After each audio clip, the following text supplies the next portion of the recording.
Welcome to a special New Year's Eve edition of the TEHNC podcast 2017. And the theme tonight is Do Not Be Afraid. 2017 is here. A lot of people are scared. Actually, we can't really say do not be afraid. Fear is natural, but recognize fear and don't let it stop you, I guess is the message we want to talk about here. So we're going to talk a little bit about it, and then we have a recommendation. Concrete step you can take is to go see a particular film that we're going to recommend at the end of this as well for New Year's. But in the meantime, 2017 seems like a turning point. A lot of awakening happening. A lot of people are very surprised that what seemed to be a stable democracy could shift into something that does not look like a democracy to a lot of people anymore. And in fact, when you study the history of fascist movements, a lot of them have emerged out of democracies. Yes. They didn't just happen because someone took over a strong arm. Someone got voted in. Hitler won the election, didn't he? Yes. So there's a history here. And there's a lot of similarities to various... A lot of similarities. And I think a lot of people are in denial about it. A lot of people who are happy to see that the establishment system is gone are probably in denial about what seems to be rising in its place. But when you have a white supremacist in the White House and a white supremacist advising him, as we said, he has his own Joseph Goebbels now, Donald Trump, and Steve Bannon, who's a white supremacist, part of Breitbart News, an expert at media manipulation.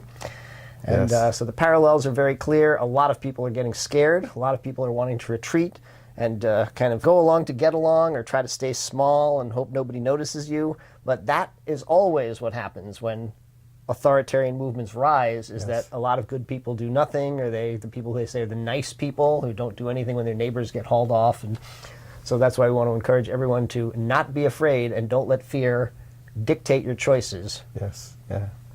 Don't let it paralyze you. Don't be conscious of it, and it's like fear can be our friend too. And if we go into it and say, what am I afraid of? Why am I afraid?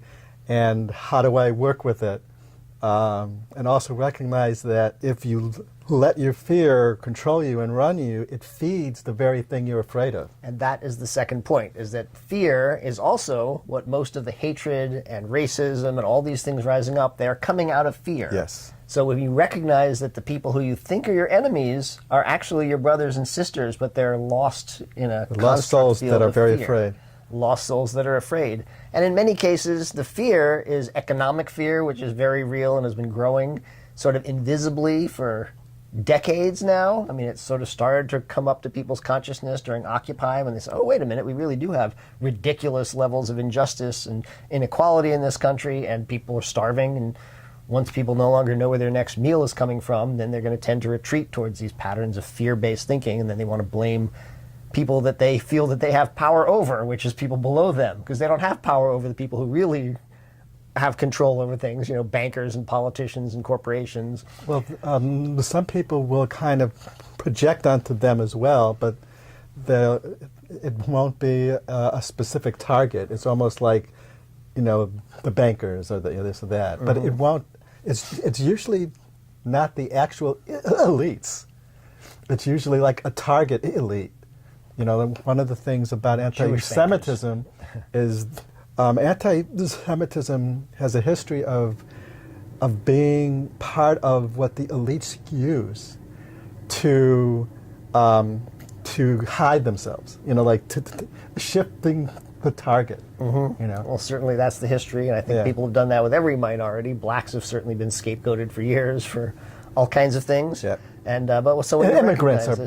Any kinds of immigrants who are different, anyone who's different. Yeah. And we've talked about this in the past. In a lot of cultures, there's actually a lot of pressure to not be more pluralistic. Yeah. There's pressure to conform and to hate the people who are unlike you because everyone else has that field. And if you start to expand your circle of care and concern and realize, hey, wait a minute, what about those people across the street who are Muslim or are Jewish or who are black? Maybe they're cool people. Maybe I should meet them. That's actually frowned on in a lot of areas. So getting past that is very important. And to recognize that even, you know, when I was saying the elite will use anti-Semitism, or we're talking about that they'll use others, they'll deflect, that deflection and their use of others is coming from fear too. Mm-hmm. So it's not that they are afraid for their own well-being and their own reality, you know, their own construct field, their own, you know. Right. Well, because I think elites are worried that their elitism is going to end. And a lot of people now, what's starting to come up too, is climate change, which has been rising very fast in public consciousness, even though people have known about it for decades. It's been kind of kept in the intellectual level. Newspapers, we've talked about how newspapers will report it as if it's not really a potentially catastrophic thing that's going to kill the whole human race. But everybody kind of knows it now, and so you've got this internalized PTSD, I think, of people who know it but aren't really expressing it openly. And now we have a president who's pledged to stop any forward motion and actually regress into fossil fuels at the same time that we've now learned that solar is actually cheaper than fossil fuels now. For the first time, it's tipped, so that in many circumstances, solar is cheaper than fossil fuels. And you have Elon Musk, and so you have this fossil fuel bubble that's going to burst.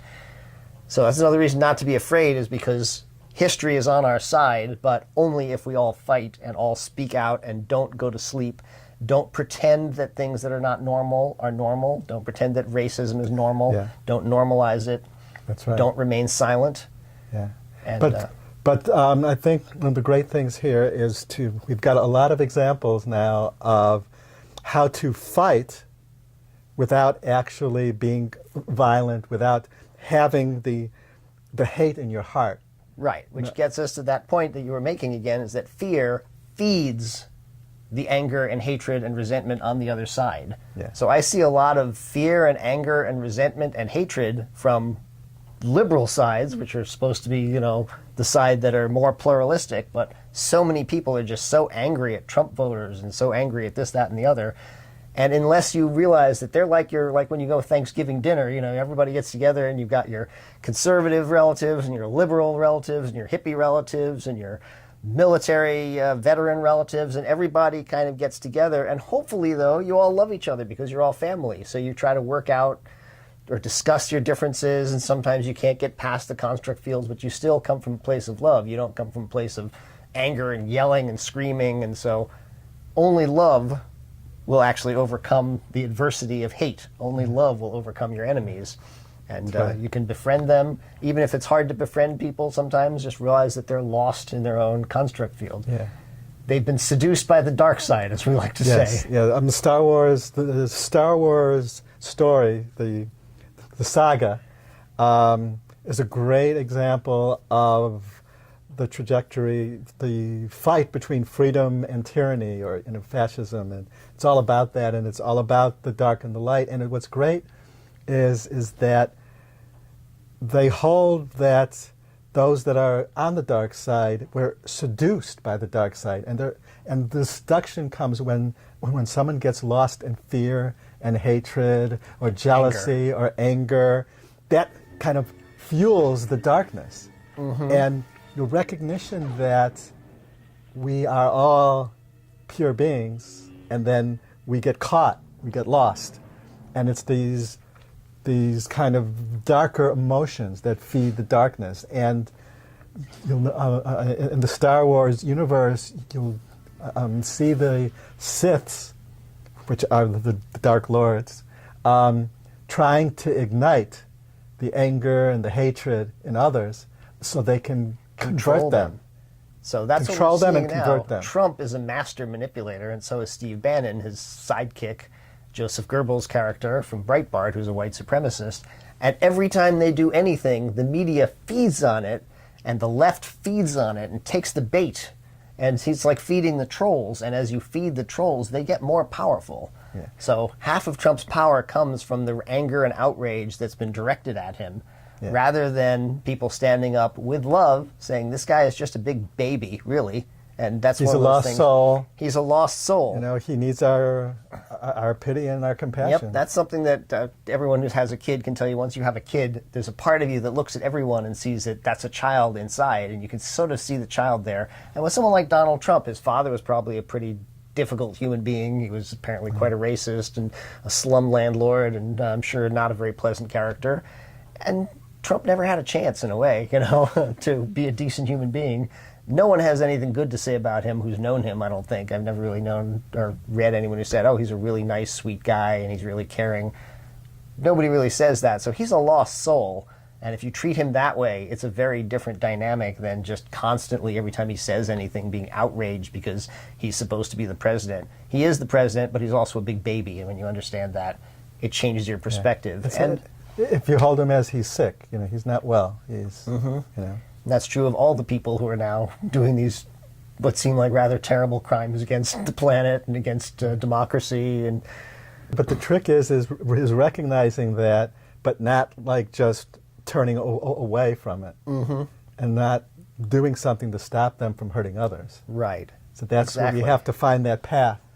Exactly, the path of resistance, which kind of brings us to our closing topic. We wanted to recommend a movie for the new year, for 2017, and that is the new Star Wars film, Rogue One. We were both actually quite blown away by Rogue One. We're going to talk about it more, I'm sure, in a subsequent podcast, but for the premise of here of not being afraid, without any spoilers, the movie is very specifically much grittier than any other Star Wars film we've seen, and it's much more about that question of what it is to fight for yourself, for your family, for your community, and for the future.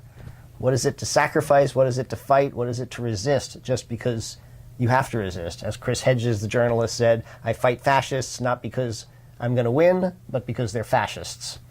And so you must keep that in mind. That's the activist mindset. Everyone has to become an activist now. You don't have the choice of sitting this one out because literally the future of humanity depends on everyone speaking out, everyone waking up, everyone spreading the awakening ideas that we can all actually live in a much more utopian society where everyone has enough to eat, where nobody goes to bed hungry, nobody is without health care, everyone has basic income and their basic needs met. Until you get there, you're always going to have these problems of people clashing, and it can't end well. But this is an awakening in 2017 because of what's happened with the election and because of this sort of takeover of all the branches of the American government by forces that don't represent most of the American people. This is the awakening moment. This is it. There's that saying, may you be born into interesting times, or whatever. May you live in interesting times. We are on the cusp of, this is history in the making at this moment. It is a historic moment, and the future will look back at us and say, those were the people who first resisted, who first stopped it, peeled away the layers of corporate veneer over everything that makes us not able to see what it is to be a free human being on Earth, outside of all the construct fields. I'm an American, I'm a this, I'm a that, I'm a Jewish, I'm black, I'm Buddhist. There's a field outside of all of that where we're just all humans on Earth. And even that is going to seem very very parochial at some point. We're like, what do you mean humans on Earth? You're part of the universe like we are. There'll be Martians and people from all over the universe. And then how we resist is key, which our brothers and sisters at Standing Rock has shown us a great example. Standing Rock, resisting with praying for peace. The ones on the other side of you. Yep. Praying Martin for them. Luther King, the examples. Beautiful examples. Yep.